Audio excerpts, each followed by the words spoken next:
Hey y'all, welcome back to Key is King. Today we are getting into our RHONY review, the latest and the greatest out of New York. And although these housewives are from New York, they're in Mexico right now. And we are resuming with Brynn versus Rebecca, aka Boring Bex, as the ladies call her, or mostly Brynn calls her.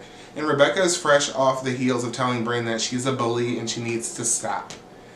So she's just letting Brynn know that she's had enough of her shit. And Brynn is just like, oh really? Oh really? Yes, shut the fuck up. Really.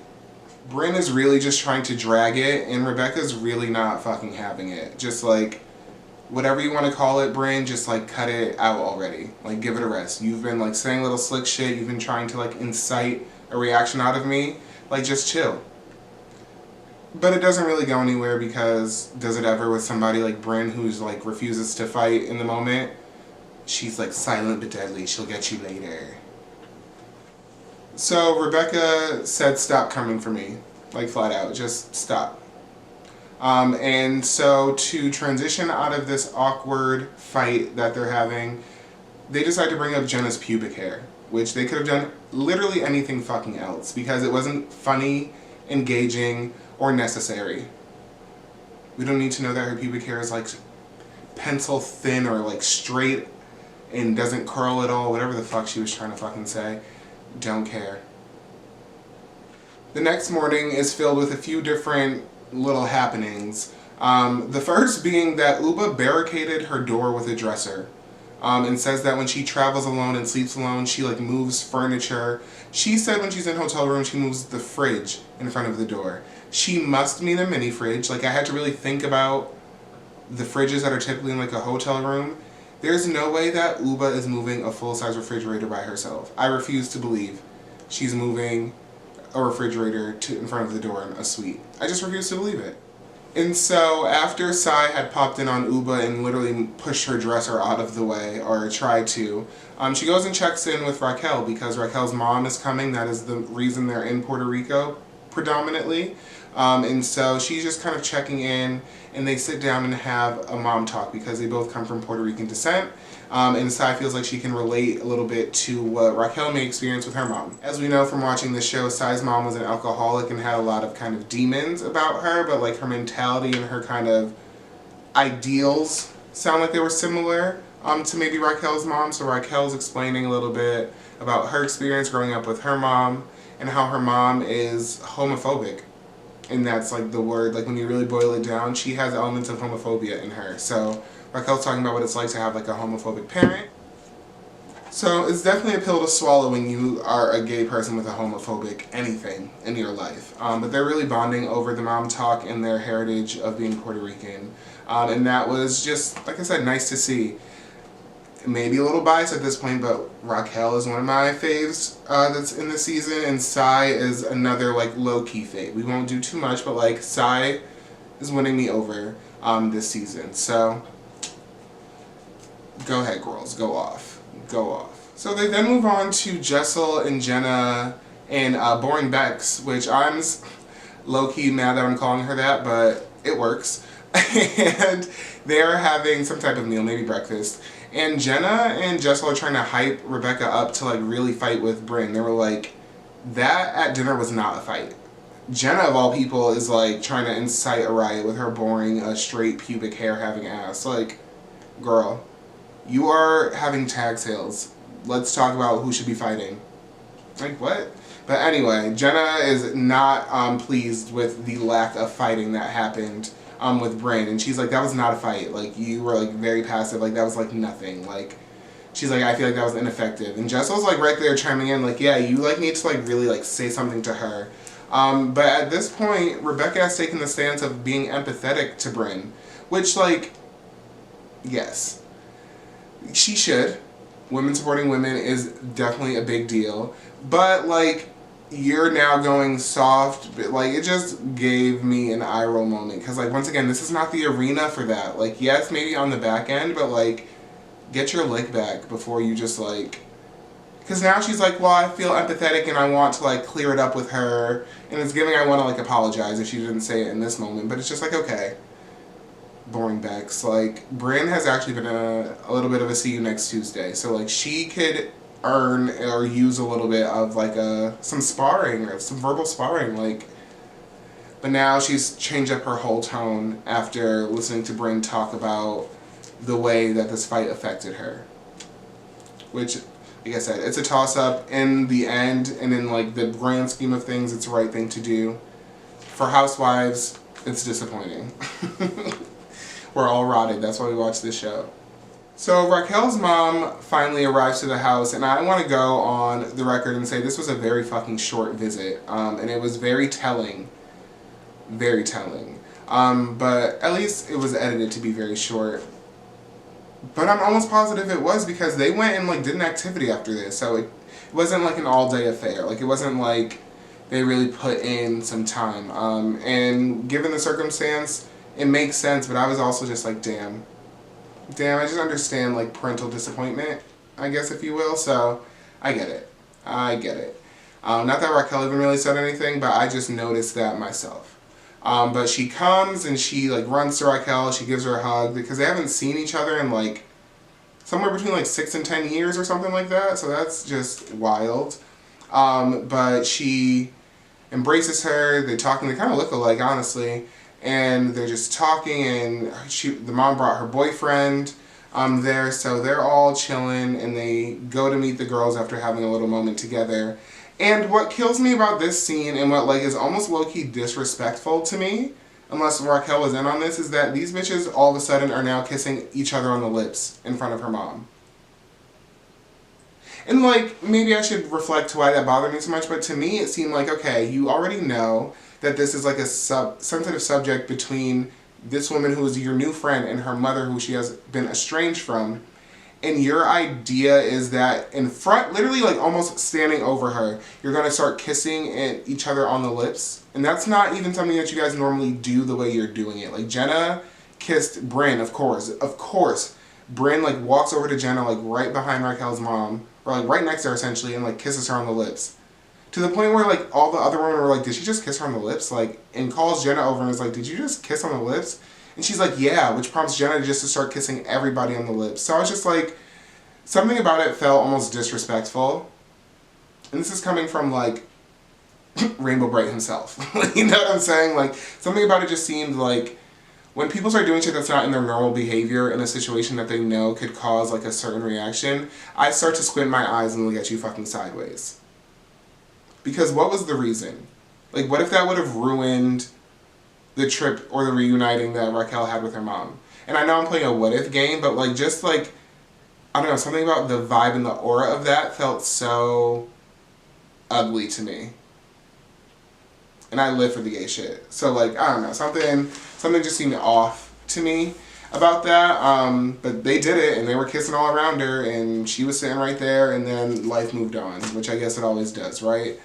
But I was like, my God, these women are just like, no friends I would really want to fucking have, unless I was literally getting paid, like they are. Raquel's mom, once they all stopped fucking sucking each other's lips, Raquel's mom did seem very interested in, like, Sai specifically, probably because of the Puerto Rican connection and, like, heritage that they share.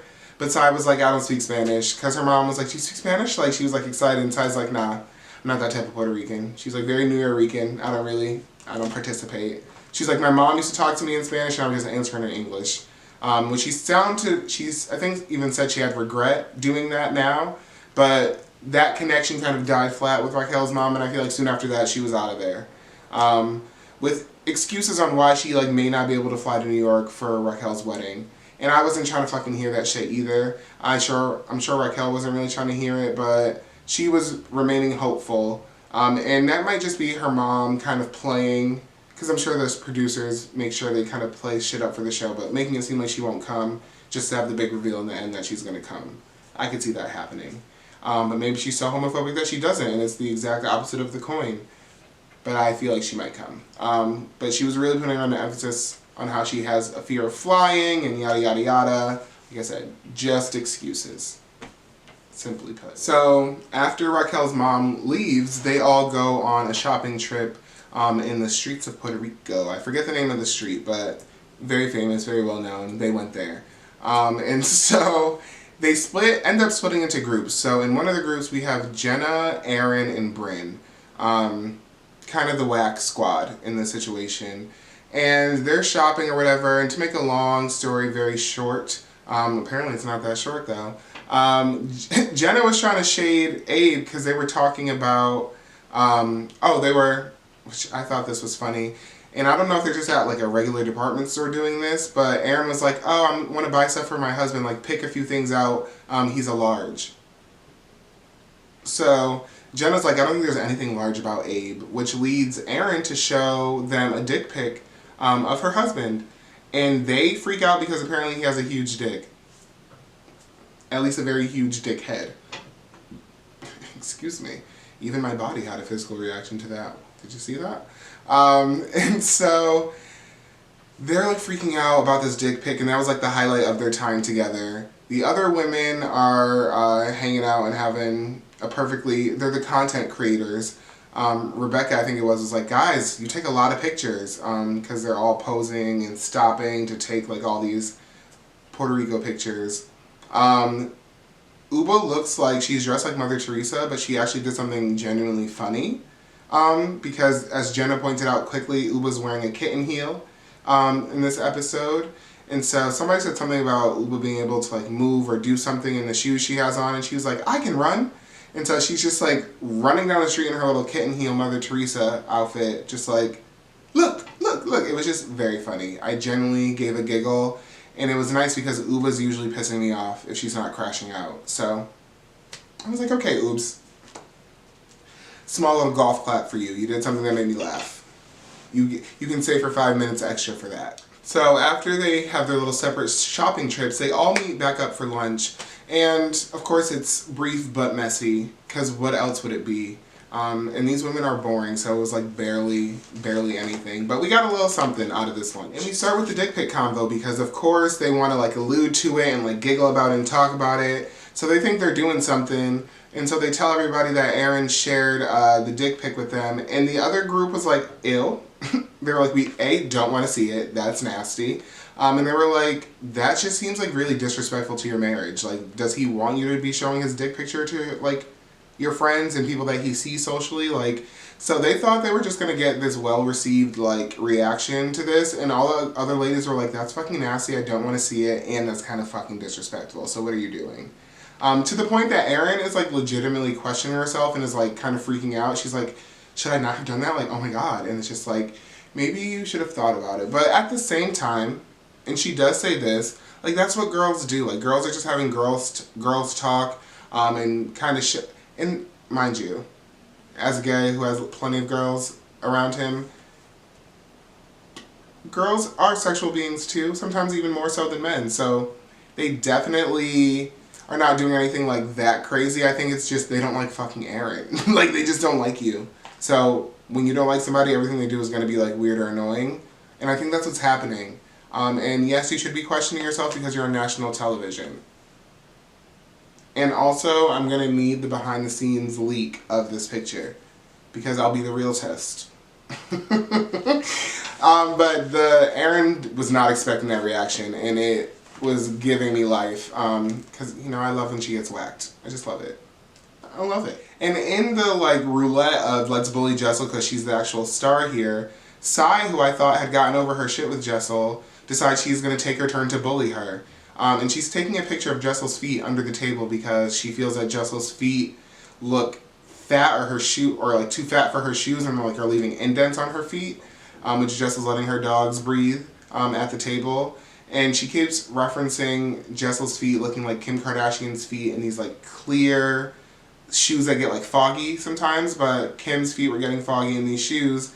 And she was also pregnant at the time. Her feet were like swollen in these shoes. So Sai is saying that Jessel's feet look like that. She's taking a picture. She took a picture and sent it to their group chat.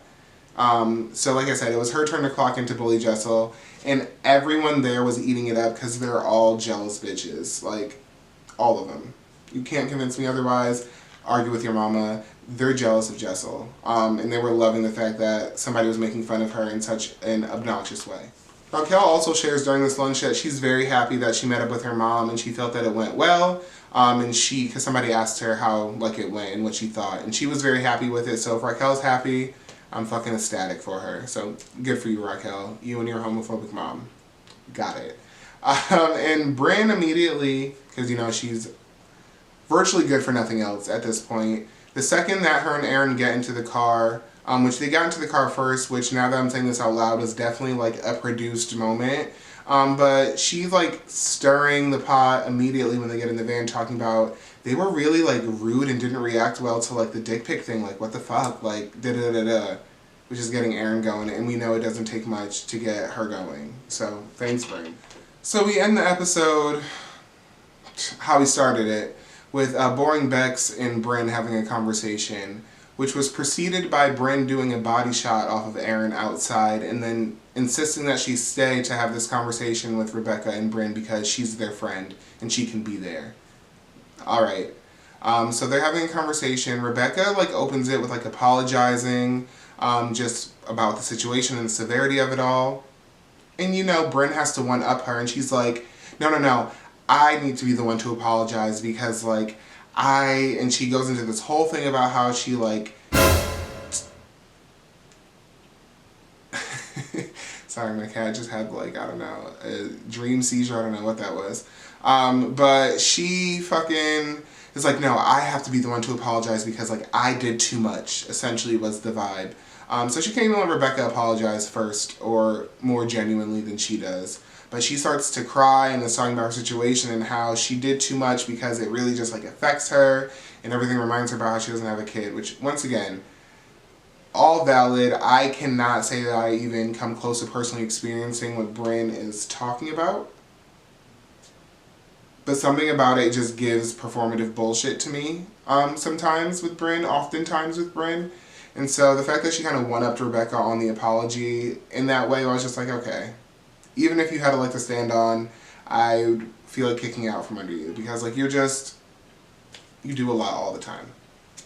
But who the fuck am I, you know? And as like I said, I need to figure out how to tap into this like clairvoyant aspect of my personality because Brynn reveals that Gideon the Gooped, if you remember, her ex-fiance, who she like entrapped in a conversation with a stranger's baby about giving her his sperm to have children with, is not really feeling it and hasn't made his way to the sperm bank to give said sperm so Brynn and him can have a baby so she could start her journey that she's desperately trying to get on. So Gideon the Gooped was exactly that. He was being a yes man on camera because she cornered him, but he is not trying to run to the sperm bank to give her the spunk. And I could have told you that because why would he? You guys are not fiancés anymore. Like, she thought, and he was thinking too. But that is how we end the episode of RHONY. A couple things happened, but we're going to get into a very big fight. And I think it's going to be the fight that they keep referencing and talking about, and hopefully the finale of this season. But we are there, people. We're there. Brynn and Uba, the crash out happens next week, and I can't wait to see it. Until then, do not forget to comment, like, and subscribe, and I will see you soon for something else. All right?